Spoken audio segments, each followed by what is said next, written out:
So even though over the course of this release log I demonstrated things in a less than suitable state and possibly discussed things in states that weren't completely flattering, that is because I've been kind of in this meta mode of doing a new type of tutorial where instead of doing the tutorial from the perspective of a salesman, I'm actually doing it from the perspective of myself, where I just literally talk about these tools from the perspective of how I see these things so that you, the customers, are more aware of how I do see these things, because it isn't just me looking at it and saying, ah, yes, that is fine. I look at everything and I think, wow, that needs more improvement.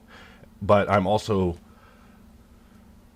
very cautious of what Blender's doing as far as the future is concerned, because I do have a vision for this tool and I want to see it to fruition, and I see that time may be against me, and so therefore I must work harder and faster and more feverishly to try to get these things to their conclusions, because Boxcutter is made to cut a box. It's a box cutter, that's its name, but to me, I want it to do so much. I want it to do so many things that it is really not able to do right now. The most minimal level design, just a little level design, just a little modular asset construction. Obviously, Boxcutter's not built for that. It just isn't. We are going to try to build it for that. I can design tasks to try to get it towards that, but there are 10 trillion systems made from user requests in the past that would actually make that impossible.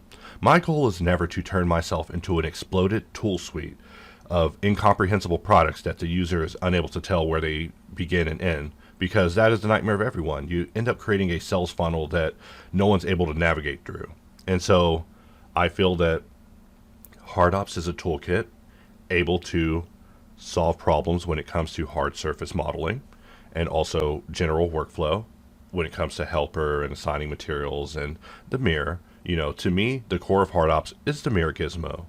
But Boxcutter, the core of Boxcutter is cutting boxes, which is very strange to say, because it is also the most complicated task ever given to a single tool. If you gave a single tool a single task, you'll be surprised how complex that single task can get. And that's all I'm saying. To end this video on a kind of lighthearted note, I know it sounds kind of grim, but really it's not. I will always love Boxcutter, and its future is always going to be something to look forward to, unless Blender has something to say about it. But for the most part, until then, work must go on. And that's what I always say, work must go on.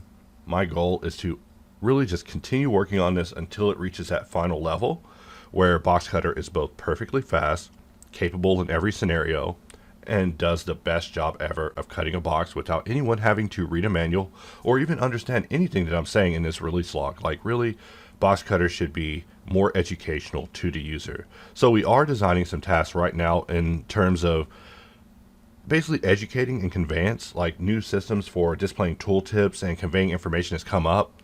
I actually do not like that release logs are only disclosed in the form of videos.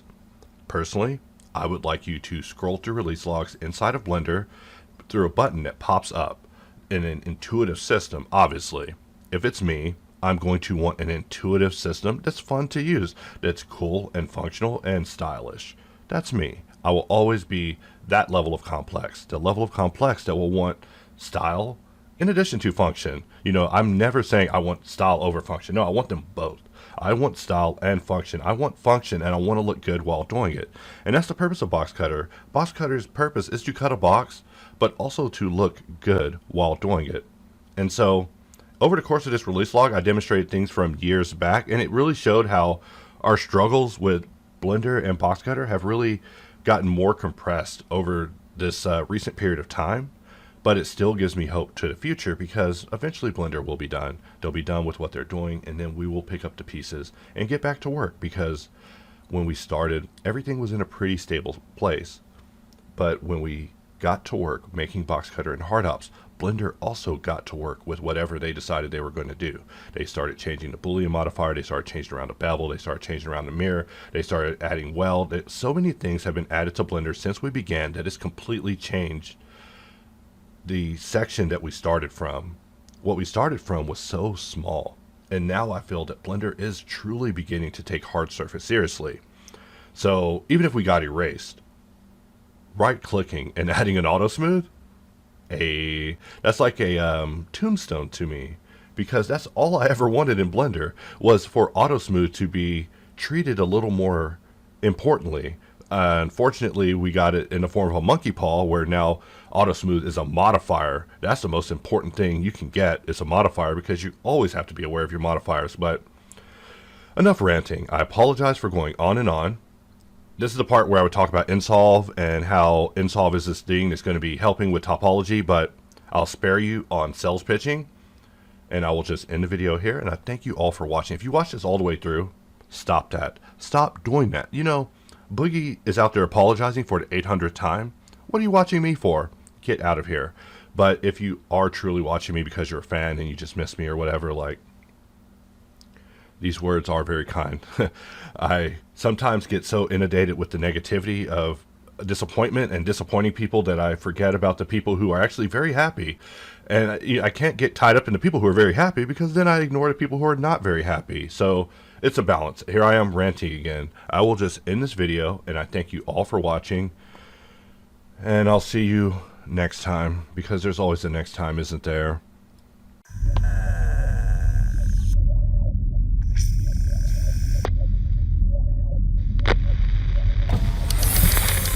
So I finished the recording, and I was just sitting here jamming out to music, just kind of vibing. And I was like, you know, why not just keep recording? The video's already long as hell anyways, and I'm about to do more Boxcutter work, so why not just show them what that Boxcutter work means? So, alright, and the moment I said that, I got punctuated by some news of critical nature. So let's press Control N, we'll make a new file, don't save, and I'm telling you, I'm always being weathered mentally. I just can't even stress it, guys. I mean, people think that I'm living a life of leisure, but really, I am always stressed about bugs. So really, I'm just going to my screenshot folder and just grabbing all of the release log screenshots, and we'll use those to create an image kind of like the hops one. And I guess that's it. So we'll import images, and here's all the images, and we don't even need all of them. I mean, I'm not very skilled in the art of thumbnail creation, so what you're seeing is me just being random. I mean, everything has been me being random. I've kind of learned as I went, and as a result, you know, this journey has been very painful. The journey of HardOps and Boxcutter, because, you know, when you don't know anything, it's not good. All right, let me just put it like that. And so, as a result, you know, I ponder the tools very hard, because my goal is always to get back to the art. And in fact, I talk to other add-on creators, and then we say the same thing to each other. Hey man, I can't wait to get back to the art. It's almost like a meme. But I am very much trying to get back to the art. I mean, we are all, not saying that anyone isn't, but it's just funny. We all say it to each other. We're like, hey man, what you doing? Oh dude, I'm trying to get back to the art. I'm trying to get back to the art. Dude, I'm trying to get back to the art too. It can be a special support group for artists who basically sign up for endeavors that are beyond them, and as a result, they are taken away from the art. You know, right now, this is the art. The art is me looking at release logs. I've turned the release logs into an art right now. I mean, it's weird. I'm telling you, I'm a weirdo. This is just how I think. But also, I wanted to show this process because I was thinking of an idea, and right now the idea is raw, meaning it's in my brain. So it's in a form that if I convey it to someone else, they'll say, no, I'm not doing that idea. That is stupid. I'm not doing that stupid idea.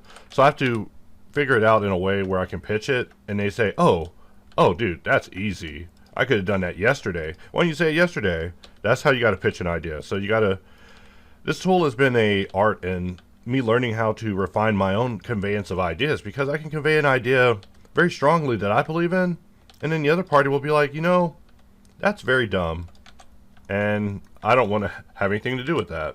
And believe me, it happens a lot more often than you think. So I'm going to Control A, and we're just going to add a camera, just a regular camera, not even a hops camera. And we'll press N and go under View, and we'll just lock Camera to View. And we're just goofing around, you know. You know, what do we use the tools for? You know, what are the tools for? You know, people ask that, and I so badly want to answer that question because the answer is aligning a bunch of release logs. Just kidding. But anyways, the idea that will be rejected, right, is I want to be able to have a bunch of images as planes. And I just want to be able to draw a box and the images get resized inside of the plane dynamically to fit inside of it, so that when I have to do this very stupid thing that I'm doing, it's a lot easier. Everything I do, I'm always looking at it from the perspective of, how can that be easier? And also, was that hard? And why was it hard? Does it have to be hard? You know, these are all the questions I'm asking myself over and over as I'm doing stuff. So here, we'll press F12 and look at our render. And who knows how Blender is going to treat me. Also, why is this release log darker than the other ones? It's not like they're more important than the other ones. Now I'm going to have to probably mess with the contrast to make it darker. I don't know. What do I do? Do I just move these out of the way? Do I be pedantic about the color of a release log? You know, do I just move these out? You know what? You're right. And by you, I mean you who said nothing. You who's watching the video being like, wow, MX is going insane and talking to himself, explaining how he has to rehearse idea pitching just to get things done in these tools. But that is fine. These tools have been a lesson in just the will of man, and, you know, the will of tools, and also the will of Blender. Because every time there's ever a victory with these tools, Blender comes to remind us, like, oh yeah, you only win because we let you. It's like, wow. They just remind us, like Thanos snapping, but he's not really snapping anyone out of existence. He's just kind of playing a country riff. That's what's happening. Blender is just snaps, and they're saying, oh, no, we could have killed you. We could have killed you when we added auto smooth. We could have killed you when we did this. We could have killed you when we did that. But instead, I always describe what Blender does as half measures, right? Like, they will add something like this kind of box cutter tool, which I guess it serves its purpose, but me personally, I would want a little bit more options as far as these are concerned, because I spend a lot of time playing with this thing and I just think about it. I really think about it. I'm like, what are they going for? And also, it really shows kind of it's like a mirror, you know. Their goal isn't to cut boxes, because they could just put it in a cutter collection. Also, I'm about to begin pitching this thing, but it is a thing I think about a lot, because this shows how they view make boxes, because that's what you do. You draw a box and you, oh god, that box is stark white like the afterlife. I just saw the afterlife. St. Peter's Gate is through there. Anyways, back to business. We'll turn it off for now, but just saying, Blender's always reminding us, we're here, and we could eliminate you, but, you know, what kind of grim message is that to say in a video? I am going to try something random, but it worked last time, and that is where I select everything, I Shift D, and then I take it into local mode. I was about to shift click something, but that would require me clicking the one underneath. Keep in mind, I duplicated it, and now I'm in local mode with it. And now I'm shift clicking to get an active selection, because that's just how Blender works. It's just a weird thing. And now I press Q, and I can go in here, and we're just going to control click Smart Apply, and now everything is converted to a curve. We're going to join everything together, and let's just try to bring these curves down. You know, I noticed that if you bring them down to 0 and then bring them back up, they're even again.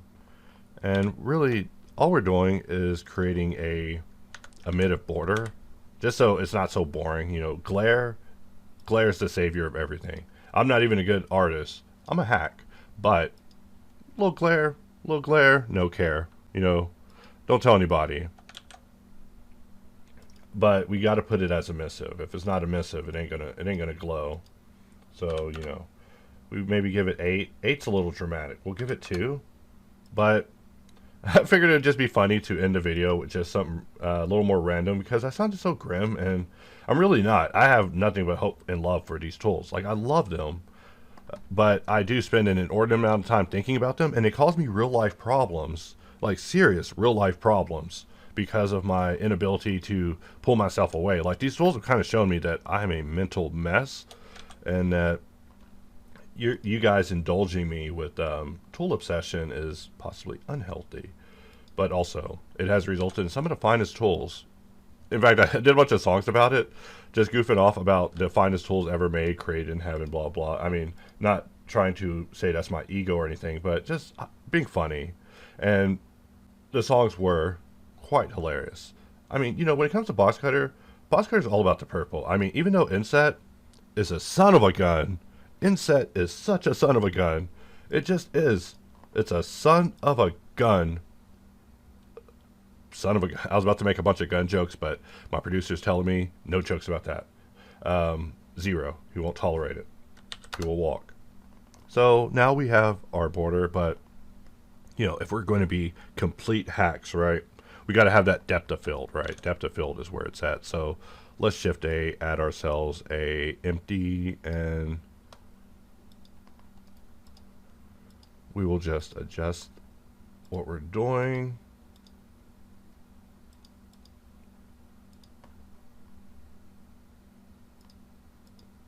And I don't even want to talk about grim topics, but I can't help it because it's just a part of our world. Our world is people being imprisoned to their dreams. And, you know, I'm discovering this now the hard way, is that life is about having a dream and then becoming a prisoner to it forever, possibly. And obviously that's terrible, but let's render this, and this is what we're getting. And I'm just going to double down on the chances of crashing. So let's use a little power save, because I always love power save, and we're just going to call this BC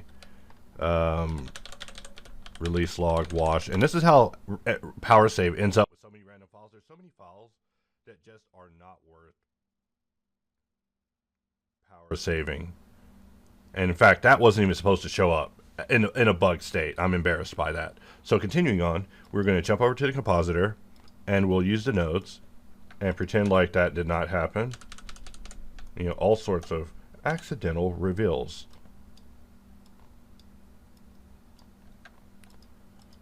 So here we are looking at just the composite result, and all I want to do is just I want to just get Andrew Price for a minute.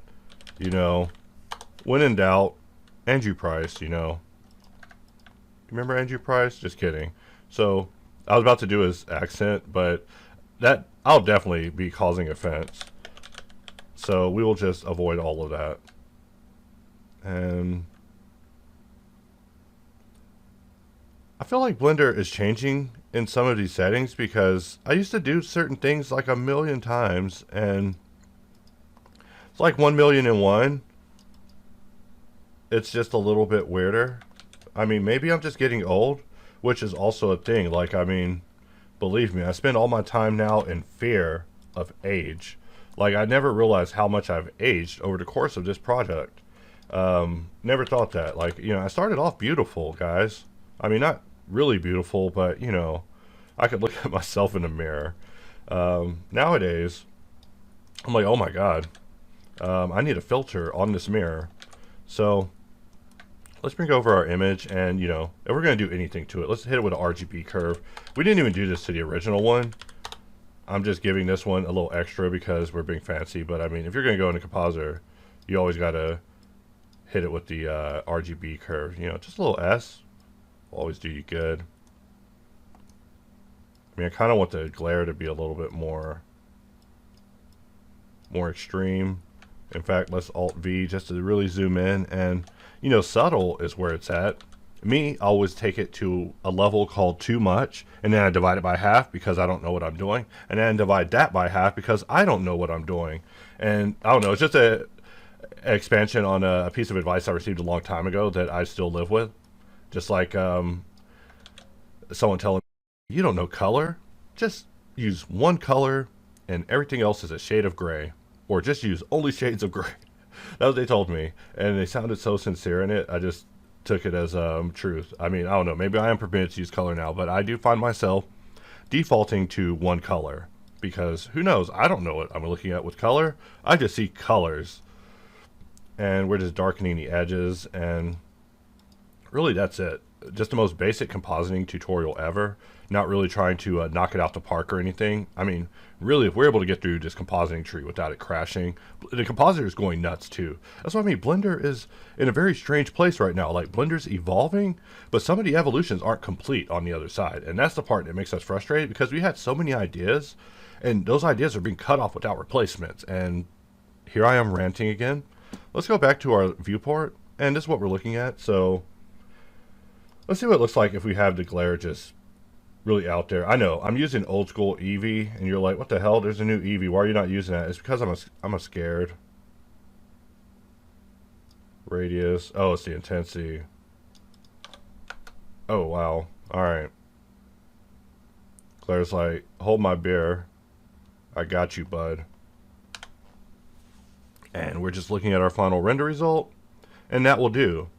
So with something like this, I will take it into Affinity and then do further edits. But Affinity, I think, got bought by another application. So that will bring me into another rant about how 3D is this disintegrating field of companies buying other companies and how we're losing entire pipeline sectors to corporate interests. And it's just terrible. It's just terrible. But I know, I ended up on a gloomy note again. Look, guys, Boxcutter worked out great. It's working great. Wow, seeing through it looks crazy. I mean, I just love Blender's viewport. Just sometimes I'm just in love with the viewport. People talk about rotating your viewport around and that just being a thing. And I mean, let me grab my space mouse. We're just rotating around the viewport. And I mean, look at all these beautiful features, refinements, updates, and things that really don't matter. Like, for example, we zoom in on the mirror gizmo. Mirror gizmo doesn't work. It's on semicolon. That's why it's on semicolon. Really, with mirror is 1, 2, 3. It really is, but we need to take away 1, 2, 3 so you can have numerical entry in Boxcutter. We just have to, so get used to the mirror gizmo. We need to find a hotkey for it, and it cannot be on a number anymore. Mesh element snap. Mesh element snap matters. I love mesh element snap, but, you know, we're just being goofy here. You know, font cutter, bro, don't even get me started. We're just goofing off in this release log, just talking about all the awesome things that have been happening and how there's even more to come. But to do that, we have to get down all the things that we've done, at least to this point. So I know everyone's always wanting some great large feature to just change everything, but just know that every time we do that, Blender comes along and says, boom. What'd you try to do? Boom. You did nothing. You're nothing. Boom. And it's over. So, maintenance mode. Sorry. Got gloomy again. I will end this video, and I thank you all for watching. I'm sorry I keep getting gloomy. That is my life. But I will leave for now, and I'll see you guys next time.